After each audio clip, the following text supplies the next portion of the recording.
Good morning. Assalamu alaikum. Peace be to you. In the name of God, the compassionate and the merciful.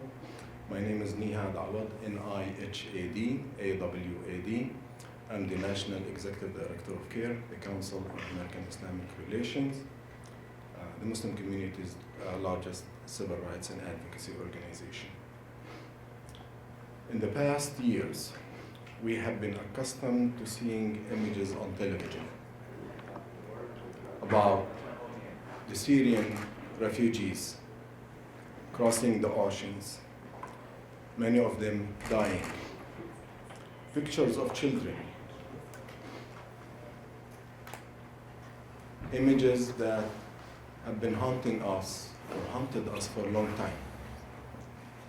The images of the Syrian regimes bombarding civilian populations and cities in Syria.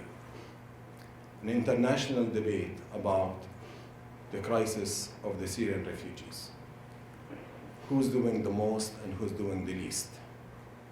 But in the past few months, the largest humanitarian catastrophe in the 21st century has been unfolding before our eyes. The eyes of advocates, the eyes of Syrian members of our community, but not the media, not politicians. And we are here today, organizations that represent the Syrian American community, advocacy organizations, civil rights organizations, and faith-based organizations, joined with our former US ambassador to Syria, Ambassador Ford, with us here. We're here today in the Congress to call attention to the largest humanitarian crisis in the 21st century, that is Syria, and the lack of action, the lack of attention to what's happening in Syria. We're here to call on the Trump administration to make Syria a priority, to apply the necessary pressure on the Syrian regime, Russia and its allies, to end the bombing of the Syrian populations, to end the crisis in Syria, and to provide humanitarian aid to the Syrian refugees and those who are helping the Syrian people. We're calling on Congress to do more, to show that the Syrian people deserve protection, they deserve respect, and they deserve shelter. We're asking on the UN not to forget about Syria. We're asking the UN Secretary General to visit the Syrian population that has been displaced and take concrete action to protect the Syrian population and stop the bombardment of the Syrian people mercilessly by the Syrian regime. We're here as members of these diverse communities. I know in the past months, we as Muslim Americans have focused on so many issues. The internment camps in China, the Rohingya situation, the crisis in Kashmir, and many others. But the biggest crisis that we should never be numb to is the Syrian crisis. I blame myself for becoming numb for some time. And when Dr. Zahir Sahlul called me a few days ago, he almost woke me up that I need to do more. And I'm saying it publicly. We need all to do more because we owe it to the children, to the women that feel helpless, that they feel that we don't care anymore, that we lost our humanity. I'm the first to say that we need to do more. But we ask our representatives to show their humanity and help the Syrian people. So I'll ask by inviting first Dr. Zahir Sahlul, the president and co-founder of Med Global. Dr. Zahir Sahlul has been a main advocate on behalf of the Syrian community and the Muslim community. He visited Syria many times and he just returned from Idlib. Dr. Zahir Sahlul.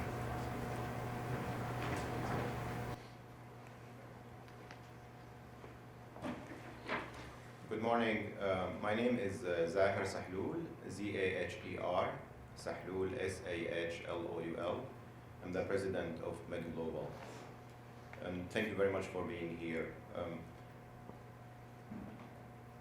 As a volunteer doctor, I participated in many medical missions with my organization, MedGlobal. We provide free health care in disaster regions, in countries like Yemen, Gaza, Iraq, Bangladesh, Colombia, Venezuela, Puerto Rico, and Syria. What I have seen in Idlib just last month is the worst that I have ever seen in disaster regions. I brought with me 2 drawings from 2 beautiful children that I've met in one of the refugee camps. There is 1,250 camps for the displaced in the province of Idlib. Let me repeat this number. 1,250 camps for the displaced in Idlib. The children of the camp that I visited last month were displaced 7 times before they ended up in a camp that is freezing cold and full of mud. The children drew these 2 pictures using the mud that their small feet had to suffer from walking every morning to the school 2 miles away. They dreamed to be doctors. They dreamed to be teachers. They dreamed to be architects, like our children. Over the past 2 months, 500,000 children, Syrian children, have been displaced in Idlib, according to the UN. More than 900,000 Syrian civilians were displaced since the beginning of the Syrian regime's airstrikes on schools, on hospitals, on refugee camps, and neighborhoods in Idlib province. More than 67 hospitals were targeted by the Syrian regime and Russian airstrikes. Dr. Jalal, a neurosurgeon whom I met in one of the hospitals in Idlib, told me that he goes every morning to the hospital to operate on his patients. He does not know whether he will return in the evening to his family, alive or dead. He's an amazing surgeon, a true hero, like all Syrian doctors and nurses who are suffering in silence. More than 910 doctors and nurses in Syria were killed since the beginning of the crisis, according to Physicians for Human Rights. More than 580 hospitals were bombed, mostly by the Syrian regime and the Russians, since the beginning of the crisis. It is shameful that our medical organizations that holds its annual conferences in touristy areas in the United States and luxury hotels have been mostly silent about the plight of their Syrian colleagues who are targeted for discharging their humanitarian duty and defending their Hippocratic oath. Hospitals are running short of IV solutions. Patients with chronic diseases are unable to buy their medications. Dr. Lubna Assad, a pediatrician who was displaced with her husband and 2-year-old toddler from the city of Marat in Oman, told me that she's seeing many patients with psychological trauma and many children with severe malnutrition. Many die in silence, starving to death. Even tents are not available. The IOM, the International Organization for Migration, which is a UN agency that is supposed to provide tents for the displaced, is making it very complicated and difficult to provide even tents for the 900,000 people who are displaced. Idlib has 4 million civilians. Half of them are displaced from other cities like Aleppo and Homs in an area that is smaller than the state of Delaware. It is landlocked. Turkey said that it cannot take more than the 3.9 million Syrian refugees that they have. The 4 million people are suffering. They are living in the biggest humanitarian horror story of the 21st century. They live in a concentration camp called Idlib. Their children are freezing to death while the United Nations chiefs and its Secretary General issue reports on the horrifying conditions, quote unquote, in their warm and cozy offices in New York City and Geneva. Ghufran, 4 months years old. Iman, 18 months old. Both of them died freezing to death last week in Idlib. Shame on the UN and the world. Since the beginning of the Syrian crisis, more than 28,000 Syrian children have been killed. 28,000. By all kinds of weapons and methods of death against childhood, and that is condoned by a member of the United Nations Security Council. Now, President Trump, you can salvage the credibility of the United States of America and prove that you have the upper hand, not Putin, by making Syria a priority right now and force Putin to stop the bombing of Syrian children and hospitals. Russia was given a free hand in Syria, and it created chaos and fed into extremism and sectarianism in the past 8-9 years in Syria. The world expects us to lead, and we can reclaim our leading role in Syria. Faith leaders, all of them, Christians, Jewish, Muslims, and people of other faiths, have failed the Syrian people, who are their brethren in humanity. God has been waiting to the faith leaders in the tents of the refugee camps in Syria, but most of them did not show up. I'm talking about reverends, priests, imams, and rabbis. I beg you to pay attention. Be truthful to your faith tradition. Listen to the screaming of the Syrian children dying under the rubble of their homes and freezing to death. Secretary General Antonio Guterres, you can salvage your credibility and prove to the world that the UN is still relevant and that you can lead during crisis. You need to go to Idlib right now, like you did when you went and traveled to the Bahamas and other disaster regions. You need to hold a press conference with the Syrian children. You can choose any of the 1,250 camps that host 1.5 million displaced civilians. They are all safe.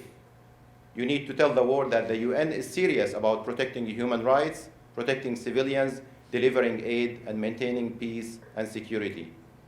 The Syrian children will warn you about the coming missiles. They can distinguish the sound of a missile from shelling from barrel bomb. Everyone in Idlib is asking, why aren't there UN observers in Idlib right now?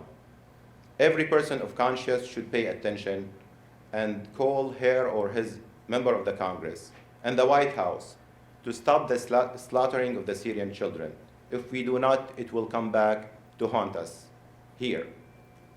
Asma and Huda, who are best friends, BFF, in the refugee camp that I went to, both of them are 12 years old, who drew these pictures. They told me that they're dreaming to be doctors in the future. They also have been displaced last week, one more time. They told me that they dream to be doctors if they survive the bombing. Let us give them that chance. The whole world intervened to destroy Syria. We all owe it to the Syrians. Thank you.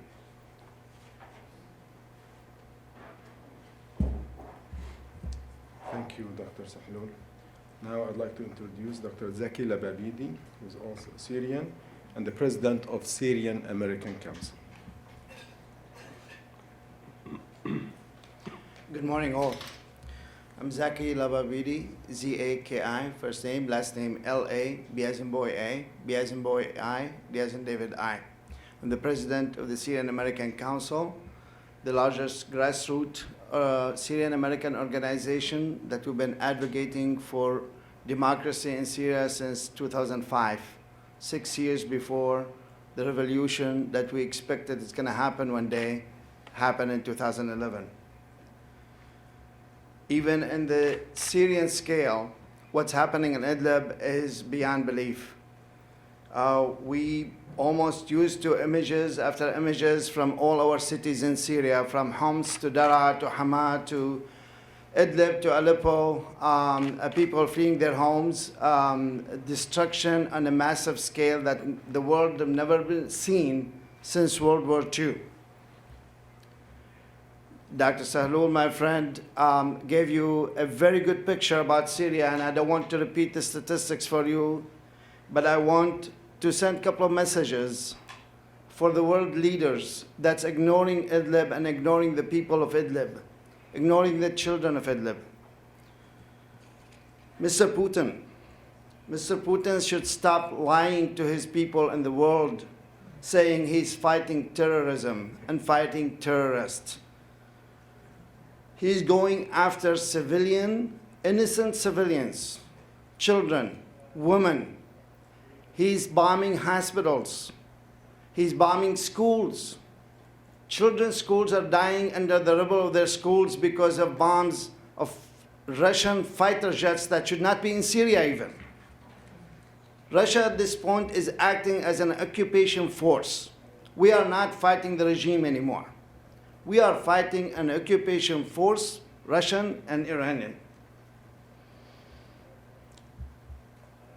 He did not bomb, and he is Mr. Putin, a single terrorist post in Idlib, not a single one. The United States killed bin Laden, we killed Baghdadi, we killed Soleimani. Can you name one terrorist that you killed, Mr. Putin? You allowed for chaos and you allowed for terrorism probably to thrive. And I want to show you some pictures.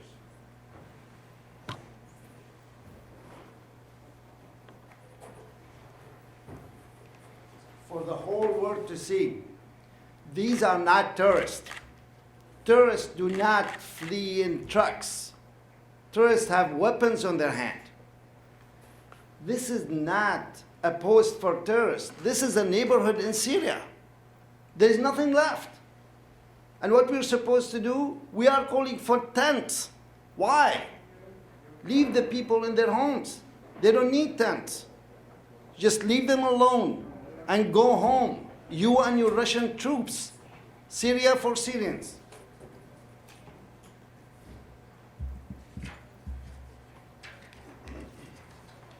President Erdogan and Turkey need our help and need NATO help.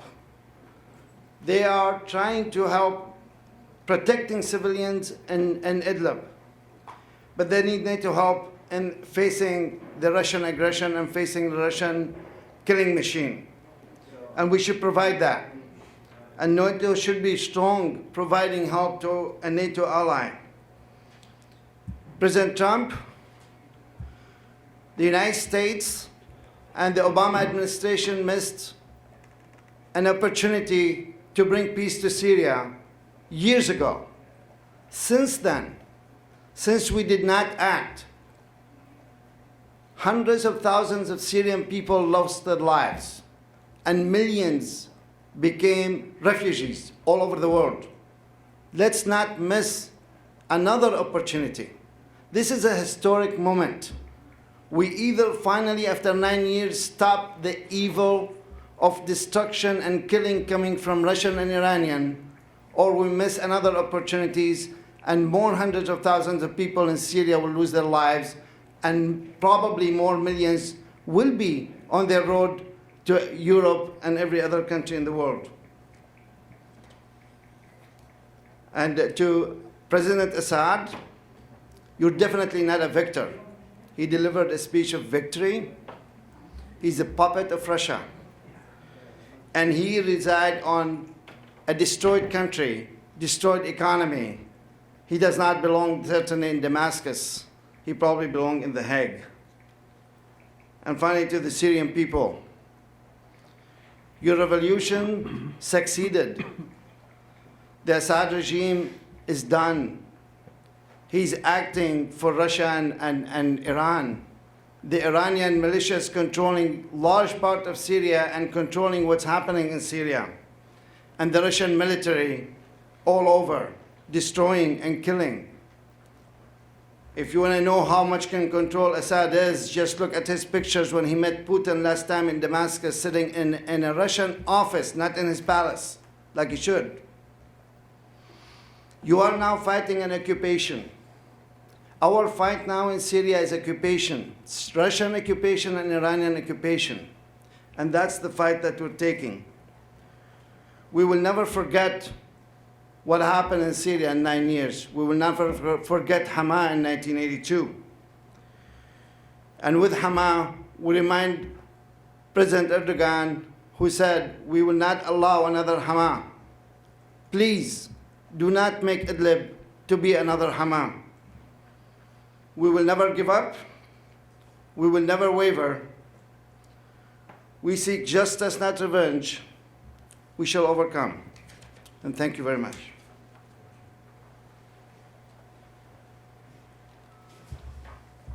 Thank you, Dr. Lababidi. Now I would like to introduce Mustafa, Executive Director of Syrian Emergency Task Force. Thank you all for being here, and thank you to those that organized this important press conference. My name is Mustafa, M-O-U-A-Z, M-O-U-S-T-A-F-A. I serve as the Executive Director of the Syrian Emergency Task Force. We facilitate in Idlib the support of a school for orphans and a women's center. And the support for this school called the Wisdom House and the women's center called Tomorrow's Dawn comes from Americans in Arkansas, in Massachusetts, in Pennsylvania that have no other connection to the Middle East other than their humanitarianism and the fact that they've come to learn about what's happening in Syria.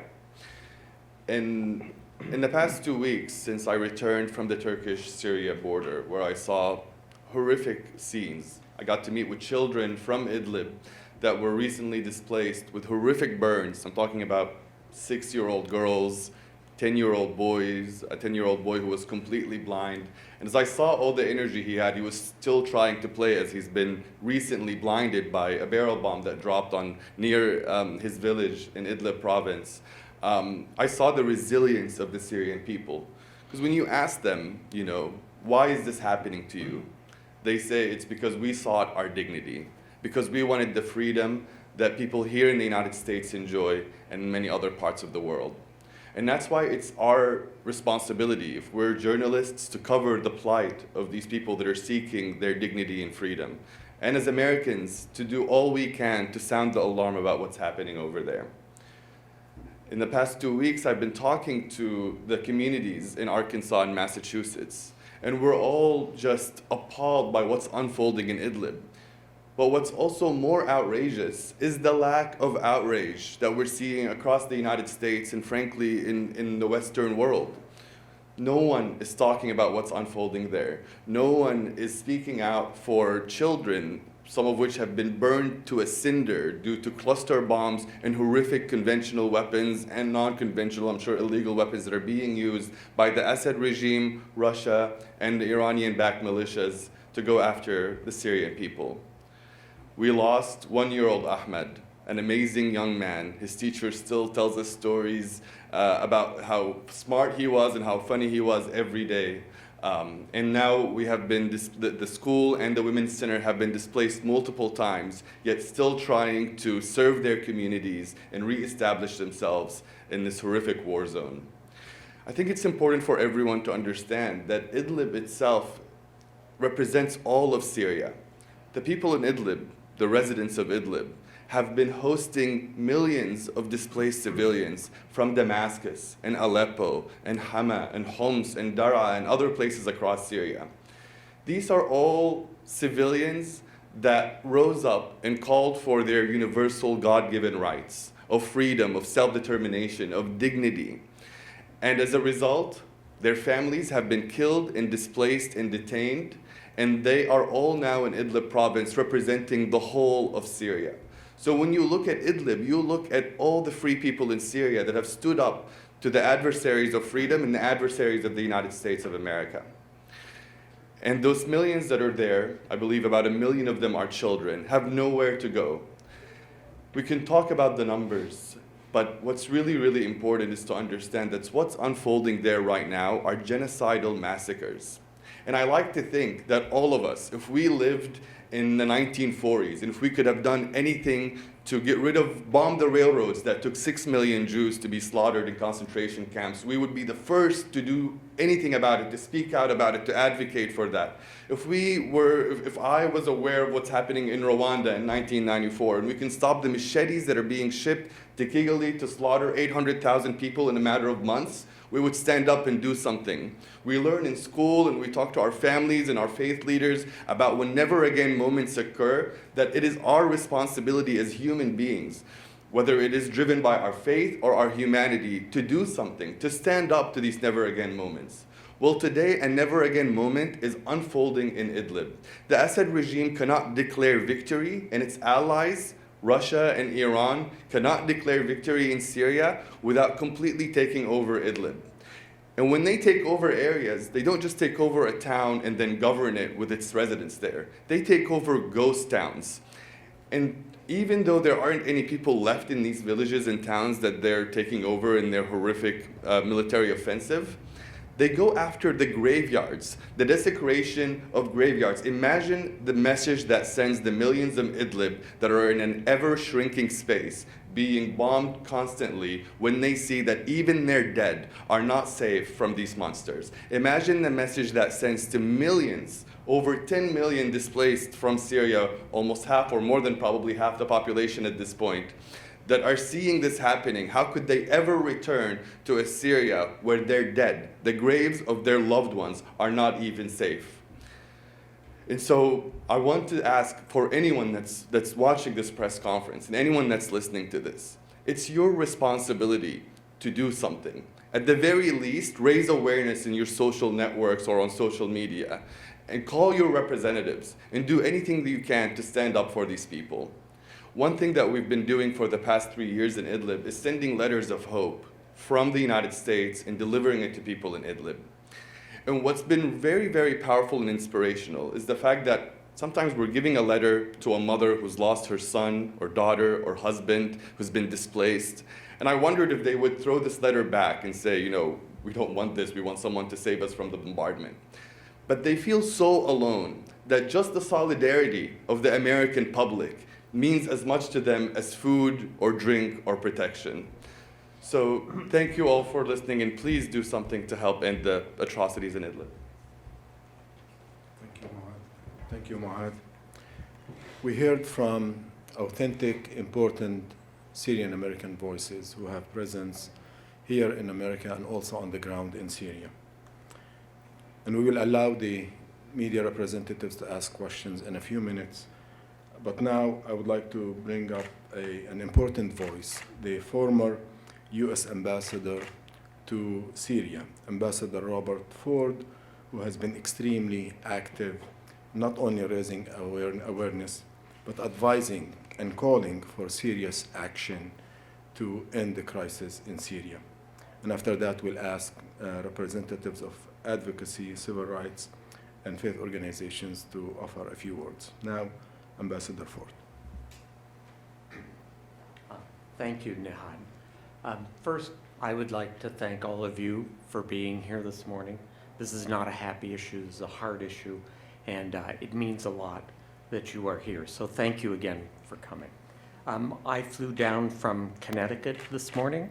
I teach up in Connecticut, but I came down because what's happening in Idlib is the worst case scenario we have worried about in Syria since 2011.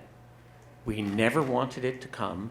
We hoped it wouldn't come, and it's here.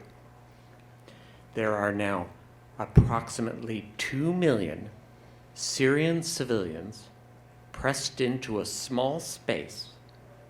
The Syrian army, known for its brutality, is now beginning to shell camps. The Russian Air Force has been very active, has bombed hospitals and bombed camps. We never wanted to see the situation degrade so badly that refugees would have nowhere else to escape from the advancing Syrian and Russian forces. But now there's nowhere left for them to go. And I just want to emphasize to you the brutality of the Syrian forces when they capture people. I'm not going to go into stories. I think we have someone here from Human Rights Watch who could give you much better detail even than I. So what I would like all Americans to know is that this is not just another problem in Syria. The scale is much greater. The scale is much greater than anything the world has seen in recent decades. Yesterday, the United Nations Deputy Regional Coordinator for Humanitarian Affairs, British citizen, said that what's happening now in Idlib, this worst case scenario, is the worst humanitarian crisis in decades. He said the Rohingya crisis was horrible. That was 700,000 people. We are talking about 900,000 and possibly as many as 2 million if the Syrian army continues to advance. It's much greater, and that is why I've come down today. We need to understand the scale, the unprecedented scale of what is happening. And so I would respectfully urge Americans, and in particular the Congress and the administration, to take some prompt steps. And I say this with great appreciation for what both Republicans and Democrats here in Washington did in passing the omnibus bill last December, which included the CAIR Act, which was a terrific step. And we would have hoped that that would deter the Syrian government, but it did not. And so, regrettably, it's necessary to do still more. So let me highlight some steps which I would urge upon our leaders here in Washington.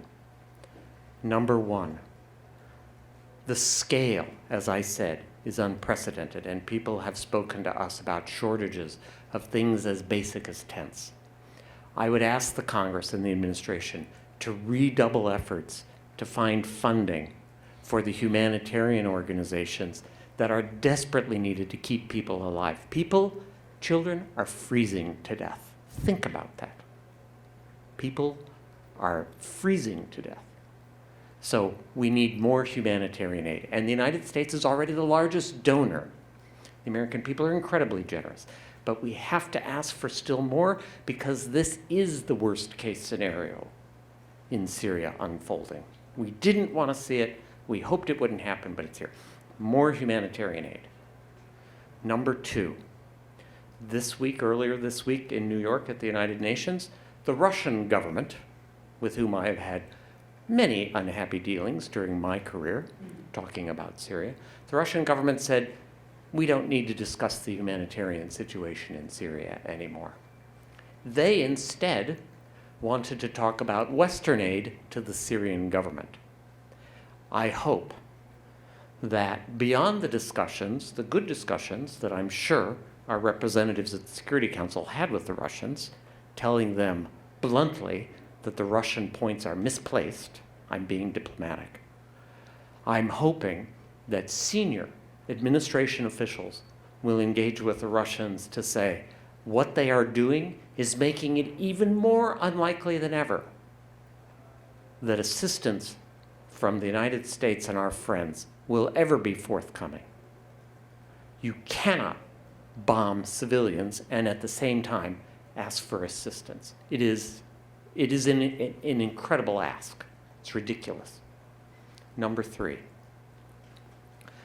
we have a lot of problems with the government of Turkey. I don't need to detail them here. A lot of problems. But in this case, the Turks are playing a helpful role, trying to deter attacks against these civilians. I think it is important that the government of the United States, governments in the North Atlantic Treaty Organization, meet with Turkish officials to discuss how one could establish a safe zone for Syrian civilians on the Syrian side of the Syrian-Turkish border. To be honest, this is a step that we discussed even in the Obama administration when I was in government. We hoped the worst case would never arise, but it has. And so it is important to think, where are we going to be in 2 or 3 weeks? We're going to need a safe zone. Turkey is going to need help. And so it is incumbent on the United States at a senior level to begin discussions with Turkey about how that could be done. I am not asking for American forces to deploy into Syria. The Turks can help with a safe zone from inside Turkey. But they will need help because they are facing Russia. They will need help from the United States, and they will need help from NATO. It's an Article 5 issue. These are steps which I think have the potential. More assistance, convincing the Russians that it is not in their interest to continue this campaign, and taking precautions to set up a safe zone that I think can alleviate immediately the worst of the suffering. They do not solve the Syrian crisis, but we are right now trying simply to get people out of harm's way. Thank you very much. Thank you, Ambassador Ford. Now I would like to introduce Huda Hawa, representing Muslim Public Affairs Council, IMPAC. Good morning. My name is Huda Hawa, Hodahawa, and I am the director of the Washington, D.C. office for the Muslim Public Affairs Council, a national policy advocacy organization working towards improving policies and perceptions impacting American Muslims. Today, we stand before you with our colleagues, condemning the unjustifiable and horrific continued offensive and gross human rights abuses on the innocent civilians of Idlib and Syria by the Assad regime. We call on this Trump administration, our government, to apply all diplomatic pressure to stop the offensive, provide increased humanitarian relief, and protect the civilians who are suffering the most. Syria is facing the worst humanitarian crisis, and with this latest attack on Idlib, has created nearly 1 million new internally displaced persons. The lack of shelter that we've heard about at camps is causing these IDPs, including women, the elderly, and children, to try and survive without basic necessities. And so we call on this administration to, again, apply diplomatic pressure on Assad to allow the safe passage for humanitarian relief organizations to provide these much-needed resources. Conditions on the ground are brutal, with health facilities, schools, residential areas, camps, houses of worship being hit, and resulting in an extremely dire situation, and this requires an international response. We call on our government to immediately increase humanitarian aid to the suffering civilians in Syria, and furthermore, the deeply discriminatory Muslim ban has led to our doors shutting in the face of these refugees who are seeking a path forward to a new life. These refugees have nowhere to go, and we cannot stand by watching them suffer when we have the means to turn the tide on the worst humanitarian crisis in the 21st century. The United States is a nation that's historically been a safe haven for refugees of all conflicts around the world. And the current administration's lack of empathy for refugees in general, and the Syrian refugees specifically, is a stain on our history.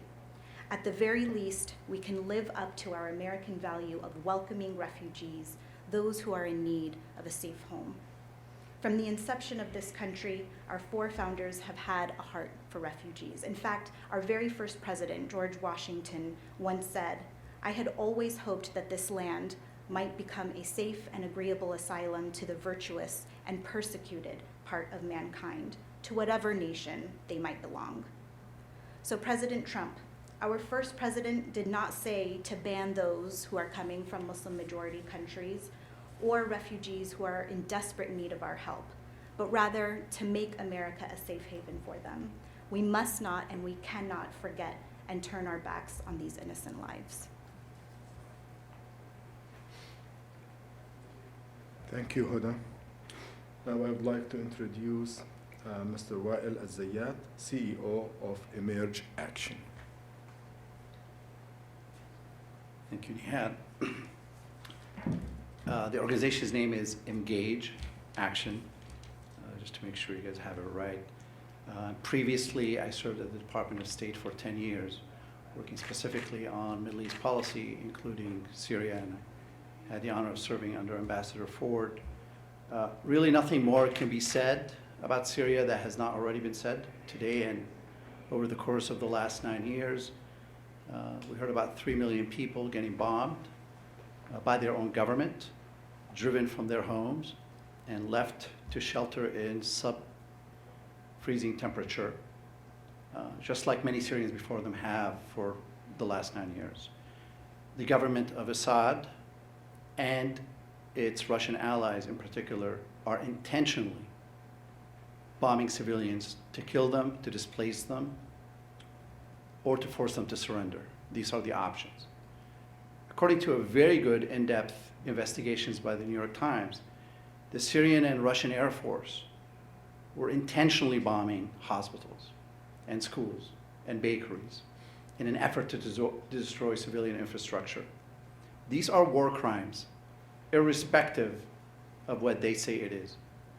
What's even more shocking is that the United Nations had given these coordinates to the Russians and the regime in the misguided belief that somehow it would be used to spare them, but the Russians used them to target them.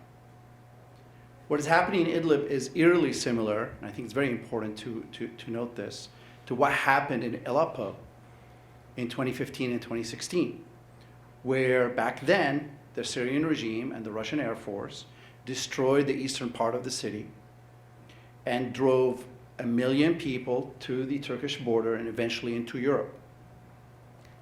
That was an incredible moment that now we refer to as the European migration crisis, which directly led to the rise of far-right politics in Europe, destabilizing European internal affairs, weakening European unity, weakening the EU project, and some would say, and have done research into this, that the fear-mongering of Syrian refugees contributed to the Brexit vote. Some would even say that it had an impact on the American elections here in 2016. Here we are again in another election year, and Putin is at it again. This time, it may push an even greater number into Europe and Turkey and the region, or to drown in the Mediterranean. As someone who worked on the Syria file for many years, I know that the Assad regime and its allies have never had an interest in a political solution. The conflict that began with people demanding change, democracy, and dignity. They have used every imaginable tactic, including the use of chemical weapons, mass incarceration, sexual violence, and torture to hold on to power. The atrocities committed by the Syrian regime as a former government official makes whatever ISIS did pale in comparison. Yet, that organization compelled the world and over 70 nations to come together to destroy it. Not the same effort has ever been contemplated to confront an even bigger danger. What's needed is urgent action. Urgent action for the international community, especially the United States, to unequivocally demand that the Russian Air Force and Assad's forces halt their assault on this remaining enclave. Urgent action to provide political and material support to Turkish forces today that are currently serving as a last line of defense. Urgent action for NATO to signal to Russia that what is happening on its border is unacceptable and it will defend an ally. Urgent actions for the absent UN Secretary General, Antonio Guterres, to show up and be heard, show up in Damascus, show up in Moscow, show up in Tehran, and demand an end to the killings, and show up in New York to shame them if they don't. We need urgent action from this Congress and the White House to put politics aside and come together in support of a real civilian protection agenda in Syria. It is the right thing to do. It is the smart thing to do if we are to avoid further displacement, instability, and collective shame. Thank you. Thank you, Wael. I would like to ask Matthew Kristak from American Relief Coalition for Syria. Good morning. My name is Matthew Krostek, C-H-R-A-S-T-E-K. I'm with the American Relief Coalition for Syria, a coalition of Syrian American humanitarian organizations.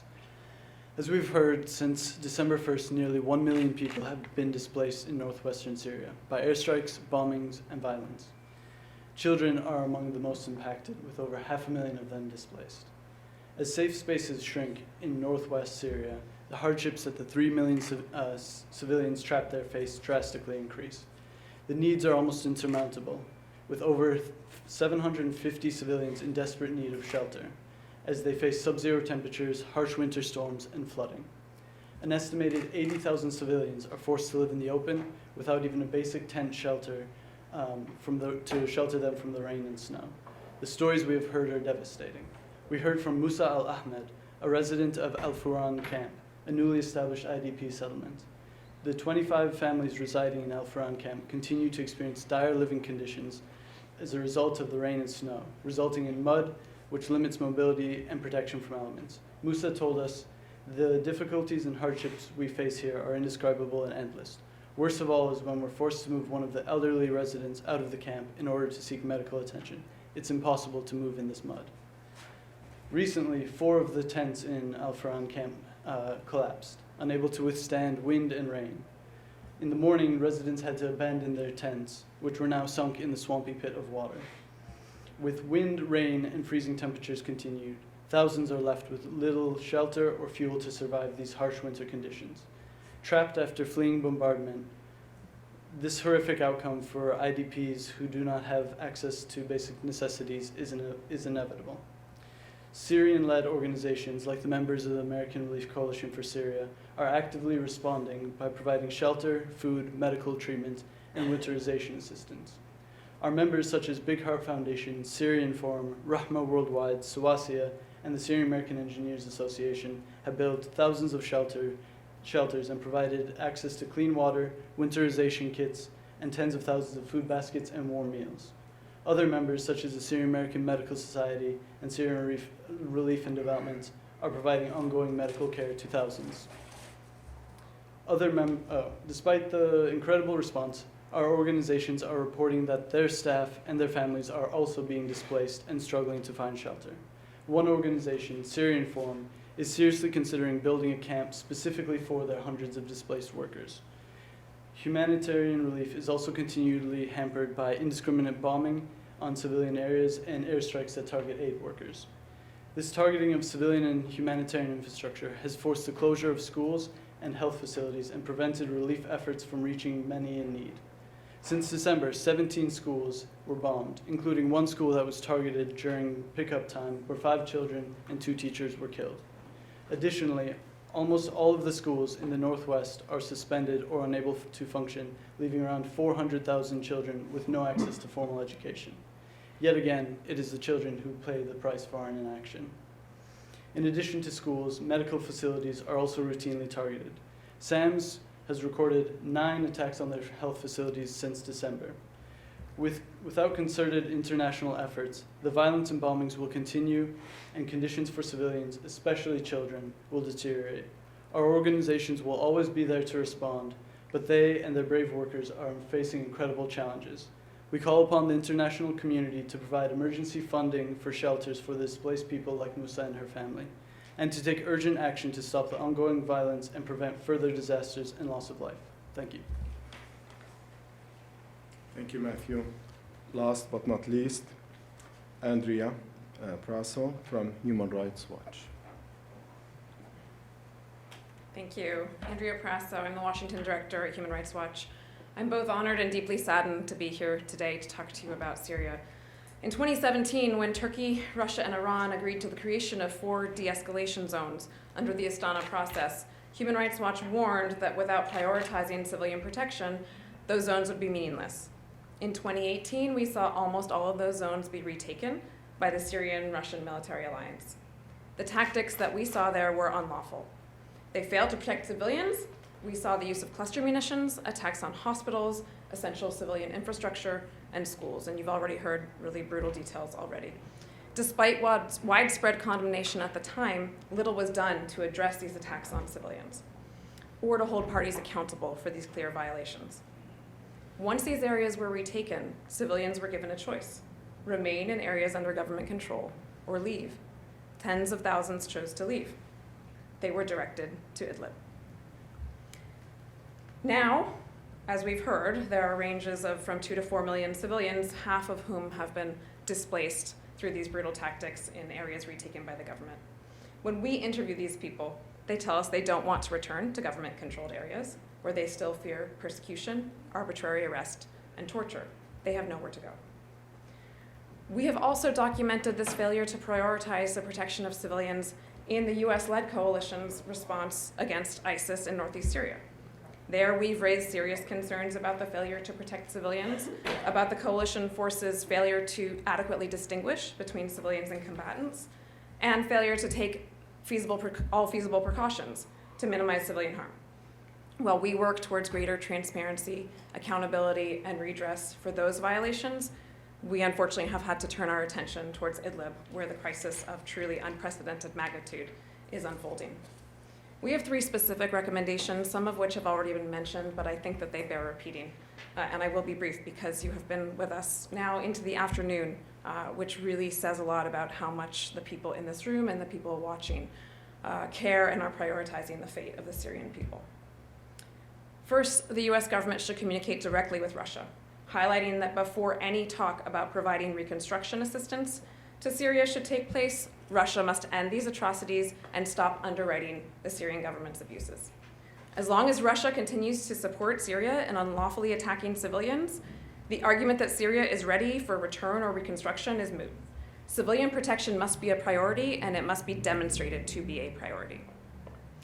Second, given the concerns around the treatment of civilians in areas that have been retaken by the government, we urge the US to push both the Security Council and other actors for independent monitors who have full access. As the biggest humanitarian donor to Syria, the US should be advocating for greater access and greater protection for the civilian population. And then finally, the US government should be pressing Turkey to allow those fleeing violence asylum inside Turkey, and must address its own responsibility for its failure to resettle Syrian refugees and to provide appropriate support for them. Thank you. Thank you, Andrea, and thank you to all our speakers, and thank you for your patience. I know we went over time, but this is a very important issue. I did not want to disrupt or cut on their time, because I feel the passion, I feel the need to hear from every single voice. We have a few minutes left, and I would like to ask a media journalist to ask questions. Raise your hand, your name, and which news agency you represent. And if you want to direct your question to any of our speakers, and I will ask also our speakers to be brief in answering. Thank you. Barbara Usher from the BBC. First, specifically to Ambassador Ford, you know what a fiasco the attempts to set up a safe zone in northern Syria were over the past year. But that obviously was a different scenario because Turkey had different political interests. But how do you approach the topic of a safe zone given that in the most recent history? And then more generally, some of you talked about NATO's responsibility, getting NATO involved as the part of Article 5. Like, how specifically do you see that working? Thank you. Very briefly, Barbara. Sorry. Very briefly, Barbara. Turkish military units stationed on the Turkish side of the Syrian-Turkish border can be used to help fend off the advance of the Syrian forces. I understand from social media today, I can't verify it, that the Turks have asked for American Patriot batteries to be sent back to Turkey. We did deploy Patriots in 2013. They were then subsequently withdrawn. Turkey, I think, is trying to deter the advance of these forces. As the Syrian army moves forward, the refugees squeeze into a smaller and smaller and smaller space right up along the border. So Turkey, I think, is seeking assurances from NATO that if Russian or Syrian forces attack Turkish units inside the Turkish border, I want to underline that, inside the Turkish side of the border, in Turkish territory, then Turkey, as a member of the North Atlantic Treaty Organization, can, under Article 5 of the treaty, request assistance from fellow members of the alliance. Okay. Any question? Just to follow up to that. And to Your name and which? Kim Dozier, Time Magazine. Okay. Ambassador Ford, do you see the Trump administration showing any signs of taking this kind of action? Because President Trump, prior to this, has sent signals that he wants the minimum investment in Syria. I fully understand that, and I've written in the past that I don't think American forces in eastern Syria serve a useful purpose any longer. I continue to believe that. But Idlib is a situation, I'm not asking for American forces to deploy into Syria. I want to underline that. Not into Syria. Instead, to be ready to help Turkish units inside Turkey that are themselves trying to deter the advance of these Syrian regime forces. It's a different situation. I think the North Atlantic Treaty Organization has never seen fighting of this intensity, this close to the border of a member state. This is new. Idlib is in so many ways unprecedented. I should remind people that a Russian Russian warplane violated Turkish airspace in 2015. The Turks actually shot it down as a warning to the Russians not to bomb, not to invade Turkish space. I think that's where we are headed again, and I think it's incumbent, therefore, for the Russians themselves to understand that this is not acceptable, that the NATO alliance really does mean the defense of its members. But I want to underline defense of Turkish units inside the Turkish border. Okay. Last question. Your name and message. Matthew Petty at the National Interest. This could be for Mr. Al-Zayat or for Ambassador Ford or for anybody, but we're talking about Turkey freezing the Russian Assad offensive into Idlib.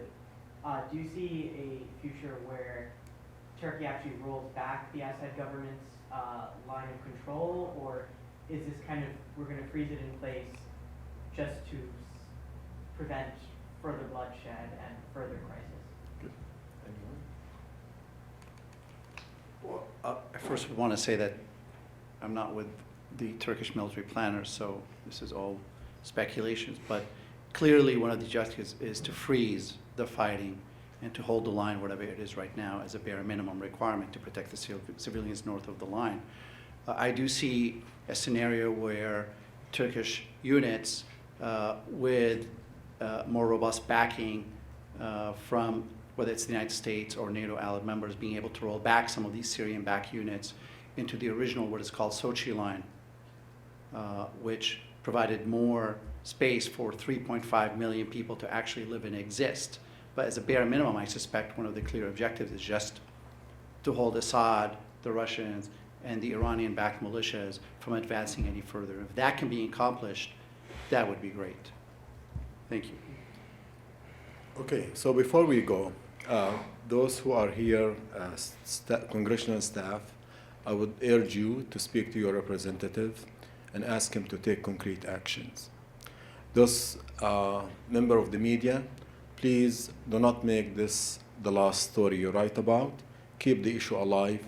It is your professional responsibility, but also your humanitarian responsibility. Those who are watching us, do something. Don't underestimate your voice. Speak to your elected officials and ask for concrete action. Clergy, imams, rabbis, priests, and any other denomination, it is your moral obligation to keep this issue alive. Speak to your congregation, raise your voice, and help the Syrian people.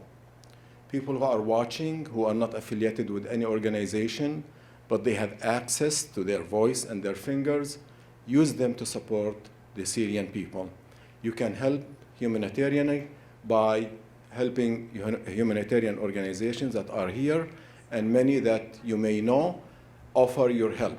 The least you can do is share this video and keep the issue of Syria alive. Thank you all.